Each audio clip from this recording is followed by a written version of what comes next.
I'll continue from where I stopped. I've been having big challenge with network, big challenge with network. I'm hoping that I'll be able to pull it through now with the option I'm exploring. I'm exploring another option to be able to help me ensure that I pull it through. Whenever I use my network, sometimes people trying to call me, and in trying to get across to me, it disrupts my connection. All right, so I'll continue from where I stopped before the network messed up. So I was talking about processing. I was talking about the fact that processing is a problem, and a problem that I would say is peculiar to Africa, and it's peculiar to Africa and Nigeria in particular because of a number of issues.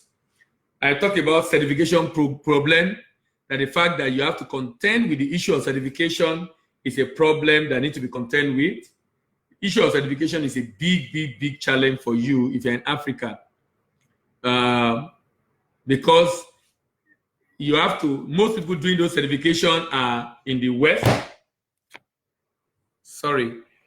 Most people doing those certification are in the West, unfortunately.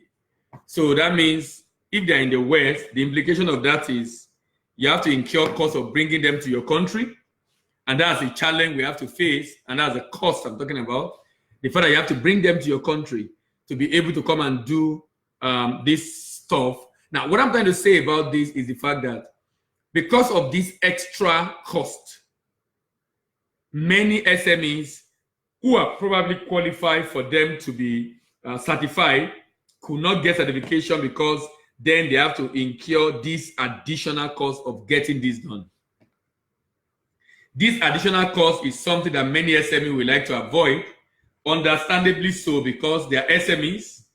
Sometimes when you even look at the cost of getting these people down, unlike the certification that you have to do locally in Nigeria, but if you are going to bring a rep of Global Gap or a rep of some of these agencies down to Nigeria, sincerely, it might not be very easy for you to achieve.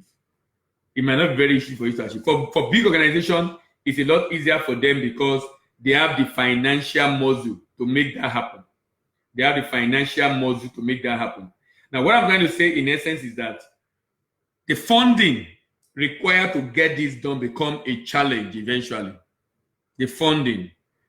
If I'm going to get down also people that will come and do, people that will come and make my farm, no, not farm now, that will come and certify my product as being an organic product, that's another very important one. Like I said, major people doing this thing are in Europe. And if they're in Europe, that means you have to bring them down to Africa for that to happen. And that becomes a problem. Remember, we're discussing the problems. So the solution to that is, for certification program, what some West African countries have done is to do it together. So we can come together and do and jointly contribute for them to come around. And while they are in the country, they do it for everybody. So we share the cost because we are bringing them together. So we share the cost of bringing them to Nigeria. Like I said, majority of people that will do the certification for you are in Europe. So what do? We have to engage them too. We have to bring them. We have to bring them down for them to come and do it for us. Because if you're going to sell even to America, to Asia, you will need them to come around to assist. So issue of certification is a challenge that prevents, that people face when it's talking to issue of processing. Then power. Some of these problems, like I said, are peculiar to Africa. Power, even cost of moving the goods, logistics, moving the goods from wherever it is to processing. Then power being the cost of getting power to fire the factory, power to do whatever it is you have to do at the level of the factory. So power is another major challenge hindering. And tell me the reason why they will not be able to process. What they talk about is power. And I can relate with that. I can relate with that very well because I live in Nigeria And I know power is a big, big, big issue that they face. But like I said, collaboration seems to be the way to go today, that you might not necessarily have to do all this alone. Even working on power, if you set up your factory in a place where you have other people, like an industrial area, is easier. In fact, when the PACN people want to assist, it's easier because now they know there are many people in that area, they're consuming a lot, so they will need more. And because you need more, they are willing to work with you simply because you are consuming more, so you are more customer. Simply because you are consuming more, so you are more customer. So they're willing to work with you and then be able to give you bulk supply of power and then at a reasonable rate. So what am I trying to say? I'm talking about the fact that both for the certification and for the power, collaboration is the way to go. Both for the certification and for the power, collaboration is the way to go. So it's very important we think collaboration, think collaboration, think collaboration. Even when you are going to raise funds, if you are in groups, it's easier to raise funds because it's assumed that all of you cannot default at once, all of you cannot run away at once. All of you know each other, so even when one person is not available, you can always get across and reach out. So even lender is willing to lend to you because you are in groups. But you know what I found out among my people in Nigeria, in Africa? For one reason or the other, we just want to be on our own. People don't like collaborating. And that's what has made Asia to beat us to it. Asia have been able to beat us to it because we don't like collaborating. We have very nasty issues, experiences. The reason why we think we should not or we cannot collaborate, but I tell people those are just excuses. If you want to do it, if that's the only way your business will survive, you will find a way around it. If you want to do it, if that's the only way your business will survive, you will find a way around it. The reason why you have not found a way around it is because you are not determined to do it. You are not determined to do it. If you are determined to do it, you will do it. You will do it if you are determined to do it. So what we need is determination. Determine that, look, you will do what you want to do. And then work with people. In the morning, I talk about teamwork. Together, everyone achieve more because we are working together. Divided we fall, united we stand. When we unitedly confront the challenge, it's easier to take care of those challenges. When we don't have a united front against a challenge, it's easier for those challenges to overwhelm us. If you are united to confront a challenge, it becomes easier for you to overcome that challenge. If you are not united to overcome a challenge, it's easier for that challenge to overwhelm you. What am I basically saying? That you are better off collaborating. Collaborating. You know, a story is told of foreigners in UK. If you visit UK very well, if you go to Peckham or Dalston and a number of other places in London, you will see people selling African food, but they are not Africans. How do you explain that? That the major seller, distributor of African foods are not Africans. Why? Because they found a way to work together. In fact, the story is told that 3-4 Asians can come together, maybe Indian, Lebanese, Pakistan. They'll come together. Maybe they have 1,000 pounds. They can put it together and with 4,000 pounds, rent a shop, set up a business in the shop. As they set up that business, they all be there doing the business selling. After a while, maybe a year or two, the profit they've made, they will use it to set up another business. Keep selling, keep selling, keep selling. After a while, the two businesses, the profit they've made, they will use it to set up another business. Number 3. After a while, the 3 businesses will raise money to set up another. So before you know it, in 5 years, you might have this business multiply itself to become 4. But the beauty is that they are still going to work together to be procuring together. So when a shop in Nigeria want to buy product and all is ordering for is worth just about 5,000 pounds, these four people, if each of them need 5,000 pounds worth of product, they will raise 20,000 pounds to bring it in. You know what that means? With the 20,000 pounds that they're using to bring it in, you know what it means for them? This 20,000 pounds product will now be negotiated at a cheaper rate. So when they arrive, they will now sell at a price that is better than us. In fact, they price us out of the market because we really cannot compete with them. They price us. By us, I mean Nigerians. They price us, Nigerians, out of the market. We really cannot compete with them. We really cannot compete with them. But how have they achieved that? Collaboration, collaboration, collaboration, collaboration. The next one is pesticide residue. When you want to process, one thing you must work on is pesticide residue. You don't want to do a business in which case your raw materials is already defective.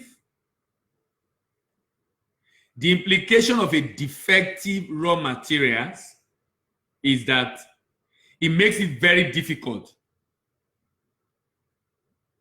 It makes it very difficult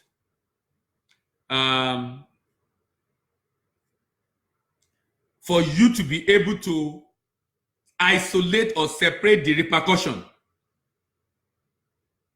Because that raw materials, what it will do for you is, even if it's a small raw material, it can destroy all the rest. Even if it's a small raw material, it can destroy all the rest. Why is it able to destroy all the rest? It is able to destroy all the rest because these raw materials has basically contaminated the rest. These raw materials has basically contaminated the rest. And that's the implication for you. It has contaminated the rest. And contaminating the rest means all the money you have spent on the rest is now destroyed. It's now, unless you, it depends on how you be conscious, that's why you still want to sell it. Because you are not supposed to sell it again because of the quality now being lower than expected. Now, what am I trying to say in essence? I'm basically saying that processing can be risky, especially when you do not know how to ensure that you do not purchase a raw material that is already compromised, defective, poisoned, contaminated. So you must find a way to test your raw material before you use it. If you don't find a way to check quality of raw material before you use it, you might have processed and then you discover everybody's complaining about the quality of your product, the result outcome of your product, which is not the way it used to be, but the last raw material you bought contaminated the rest. Pesticide residue. For a good example of this, you will find in beans. But the beauty for beans is that if you are using it for moi moi or akara, and you have removed the back before blending, that will help you to prevent the issue we are talking about. If you do not remove the back, that will become a challenge. But generally for akara and moi moi, removing the back is a regular practice, and that reduces the implication of the pesticide residue. People pouring all sorts of things that are dangerous on product that people will eat. It's just horrible. But it is a problem of processing. Then also, it might not be that they pour pesticide residue, pesticide that leave residue there that make your product not good. It might be that the product is mixed with low grade. So you have a raw materials is mixed with low grade. That means You have to find a way to separate it or discard it altogether. What you don't want to do, when you are processing product, finished product, for raw material, you can predict where it will get to. For finished product, you can't predict where it will get to. You might think you are producing for local market, someone buy and take it to supermarket, someone buy a supermarket and take it abroad, from abroad. Before you know it, the product have traveled so far. So if you have that at the back of your mind, you know that you can't compromise. If you compromise quality, that will be too dangerous. That will be too dangerous. Compromising quality can be very, very, very dangerous. For your business, for your customer, because, if someone buy that product and take it abroad, and it's now sold in a European store, where they come regularly to come and check the quality of your product, of the item in your shop. If they come to check and found out that the product you are selling is bad, you know what will happen? They will seize the product, take all the one in your store, destroy it, and you pay for the destruction and pay fine. You will lose money by destroying the product. You will lose money by paying to destroy the product. You will lose money by paying fine. And these are very tough sanctions just to ensure there is deterrent. Just to ensure there is deterrent. Just to ensure there is deterrent. That is why you don't want to put your business partner into trouble. You might not even have a business partner. It might be that the person just buy randomly and take it abroad and selling it.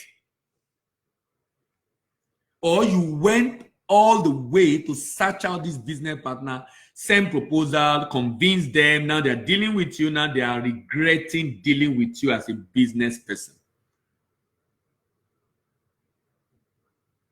So this is a challenge that you need to work with, contend with, in order to ensure that at the end of the day, you don't find yourself in trouble.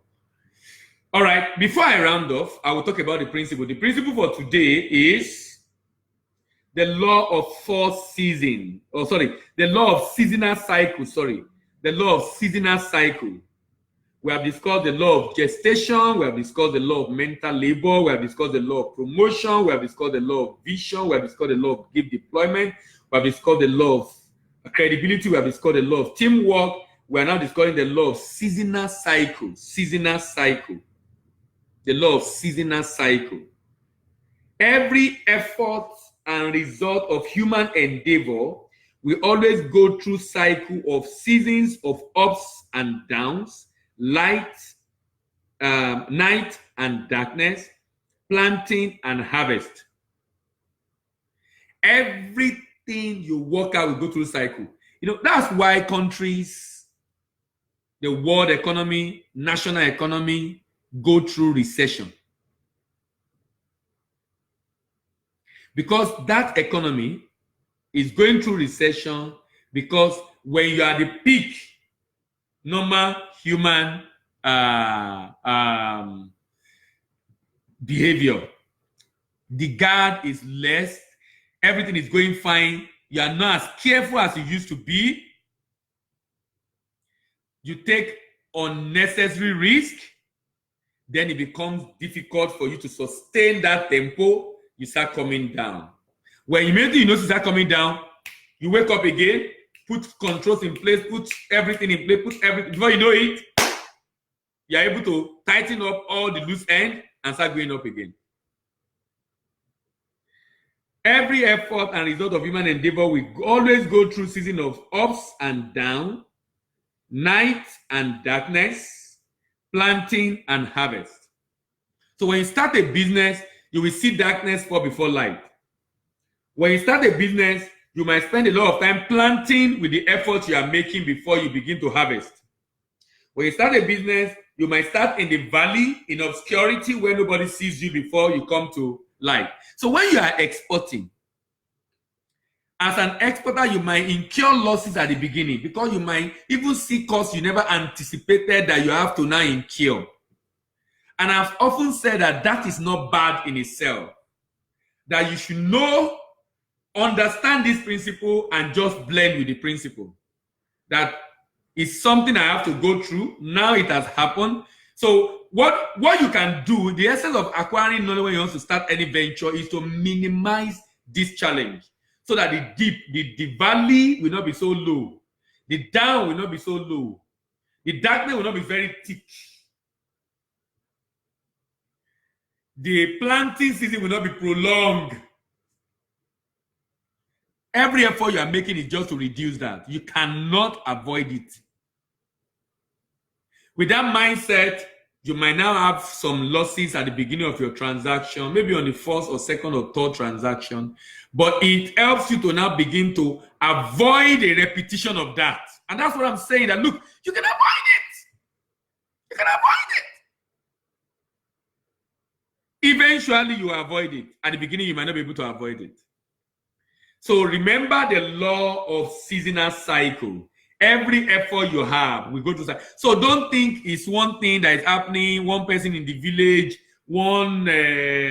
just don't bring any mysticism into it. Just know that it's a normal law that you go through. When you plant, you will wait. Now there'll be a waiting time. You will always see darkness before light in any venture. So it's not peculiar to export. There's no reason why you should run away from export because of that. Thank you very much for listening again today. My name is Delaye Mbani, this Import-Export platform, Facebook Live from Treatment Academy. See you tomorrow morning as we continue our conversation on starting and managing export business. And we will still be looking at the problem and profiling solution to export business problem. Thank you very much for listening, and bye for now.